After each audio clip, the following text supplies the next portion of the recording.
thing than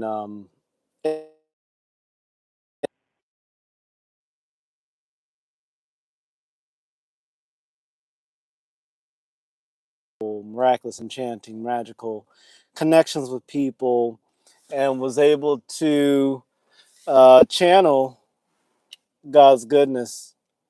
And that is always something that, pardon me, these lights are going to change in color. There we go.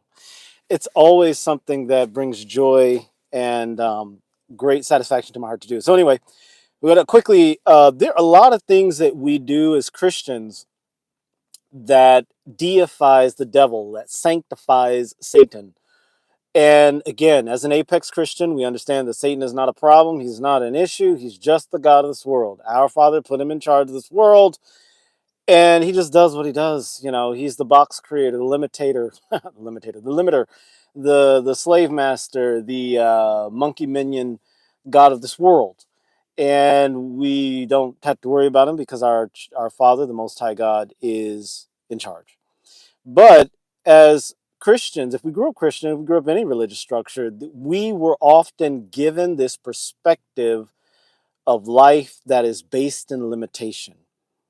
Limitation, slavery, struggle, suffering, stupidity, savagery, superstition. These are all satanic tools that keep people stuck. Satan doesn't have dominion over this world when God's most high, when God's most high children, or the children of the most high God, when God's special chosen children wake up and say, oh, we have dominion over the world. We have dominion here, right? We have dominion. So when Adam and Eve fell, or when Adam fell, it's really Adam that fell because Adam and Eve are one being called Adam. When Adam fell, Satan got dominion over the world. He became the God of this earth. Now, Adam's seed, the true children of Adam, children of the Most High God, the chosen apex humans, still have dominion here over Satan. The thing that Jesus was demonstrating when he was in the wilderness, and Satan came to him and was like, hey, I'll give you all the kings of the world. I'll let you rule all these worlds. He was like, man, get behind me. That doesn't mean anything to me. Do you know who I am? Like, what are you doing? And obviously Satan knew who he was. He was just testing to see if Jesus knew who he was. Satan was also Peter in that story, right? Peter had a certain perspective of things, and Jesus was like, none of this matters to me. I am called by the Father, and I'm his son, and I already have that stuff, so I'm not worried about it. So what a lot of times we do, if we're Christians and we've been raised in the Christian system, is we believe that the devil has more power than he does. We believe Satan has more influence than he does. And at the end of the day, we have to ask ourselves, who are we deifying? Oh, look out for the devil. He's going to get you. Oh, the devil's so powerful. Oh, life is so hard. Oh, it's so difficult. Blah, blah, blah, blah, blah. Oh, look at that Satanist over there. Look out. Pray, Jesus, Jesus. Who are we deifying?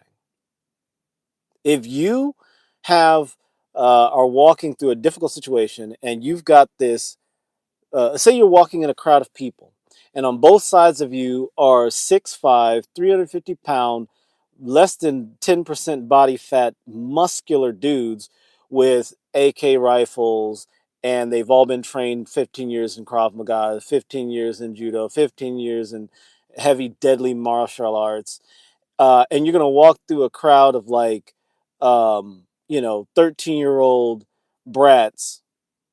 Are you going to be worried about like these 13-year-old boys that can maybe punch each other? Are you going to be worried about that? No. These like monsters on both sides of you are going to like obliterate anybody that comes near you. So Christians walk through the world as if they've got two little kittens on the side of them. You've got the like the king of the universe, the creator of all things, protecting you and guiding you and supporting you and shielding you. And you're going to walk through Satan's world and go, "Ooh, ooh, ooh, ooh." Nope, don't have to do that. So, all right. All right. All right. All right. All right. Okay. Okay. So, another thing that, oh, let's see, what did I just do? Did I do that right? Okay, cool. Oh, no. All right. Every breath is from God. Let's see. Cookie. A cool kid. Cool kid. Thank you for that. Cool kid. But there are some subtle ways, and I'll try and get to the end of this. We're at 5 minutes. There's some subtle ways that we as Christians unintentionally deify Satan. And this one's going to be, just going to say it. If we go to a job that's slowly killing our spirit, and God is saying, we know the voice of our Father, even if we've been taught to misunderstand and think it's the voice of Satan. But let's say God has put a dream in your heart. God has put a gift in your spirit to give to humanity, to give to the world.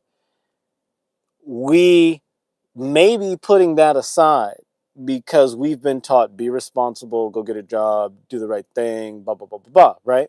There's nothing wrong with having a job, nothing wrong with being responsible, nothing wrong with any of those things.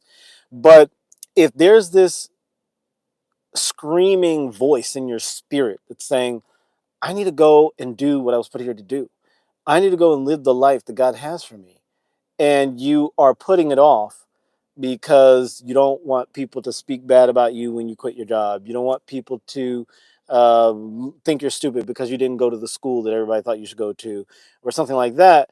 You're actually unintentionally deifying the Lord of this world, the Lord of limitation, the Lord of struggle and suffering and savagery and stupidity and superstition. And there's a superstitious belief that we have to kill ourselves, slowly drain our spirits, slowly die on the inside every single day just to pay our bills. Like that has absolutely no intelligence anywhere ever.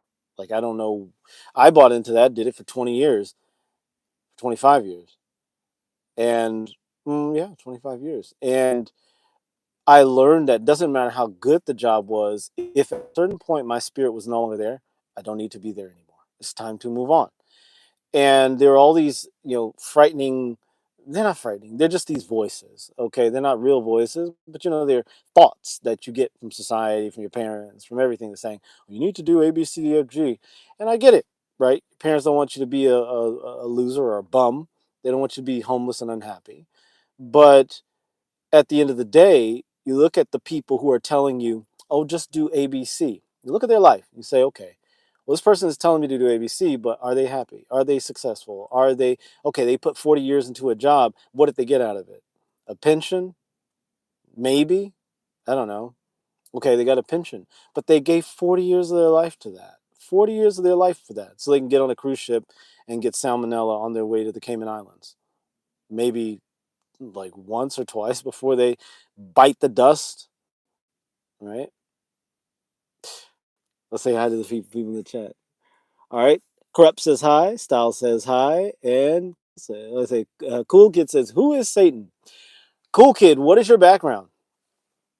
What is your background? Are you Christian, Muslim, Hindu, Buddhist, atheist, godless, savage, heathen?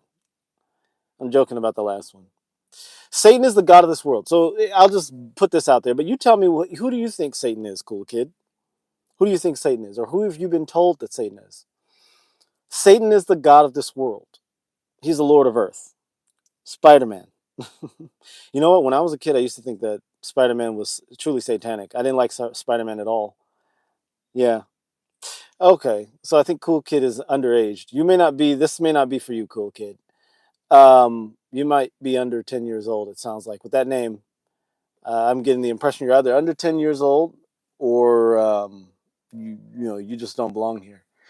But for those who are watching and who cares, Satan is the god of this world. God put him in charge of this world when Adam and Eve abdicated the throne to him by allowing, guilt and shame and those sorts of things to enter into their mindset.